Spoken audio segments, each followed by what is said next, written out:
اعوذ باللہ من الشیطان الرجیم بسم اللہ الرحمن الرحیم رب اشرح لی صدری ویسر لی امری واحلل عقدۃ من لسانی یفقہوا قولی۔ عزیز طلباء اور طالبات، ہمارا آج کا موضوع ہے سال دوم کی پہلی نظم حمد کی تشریح۔ عزیز طلباء، ہم گزشتہ لیکچر میں اس نظم کے پہلے 3 اشعار کی تشریح کر چکے ہیں۔ آج ہم انشاءاللہ اس نظم کے بقیہ اشعار کی تشریح کریں گے۔ اس نظم کا چوتھا شعر ہے: سراپا معصیت میں ہوں، سراپا مغفرت وہ ہے، خطا کوشی روش میری، خطا پوشی ہے کام اس کا۔ مشکل الفاظ کے معنی دیکھ لیں۔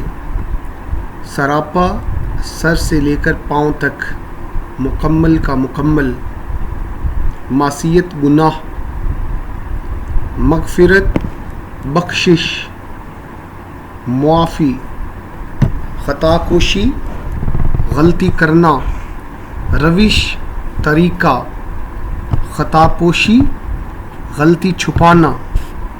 عزیز طلباء، اس شعر کا مفہوم بنے گا: میں مجموعہ گناہ ہوں اور وہ یعنی اللہ منبع بخشش ہے، خطا میرا طریقہ ہے اور عفو و عطا اس کا سلیقہ ہے۔ عزیز طلباء، اس شعر کا مرکزی خیال درج ذیل ہے: انسانی اور رحمانی صفات کا تقابل کیا گیا ہے۔ انسان خطا کا پتلا یعنی سراپا خطا ہی خطا ہے، اور اللہ عطا و بخشش کا پیکر یعنی عطا ہی عطا ہے۔ عزیز طلباء، اس شعر میں شاعر نے اللہ تعالیٰ کی بے پایاں رحمتوں کا ذکر کیا ہے۔ اللہ تعالیٰ کی صفت رحمانیت کا ذکر کیا ہے، اللہ تعالیٰ کے غفور و رحیم ہونے کا ذکر کیا ہے، اللہ کے کریم ہونے کا ذکر کیا ہے۔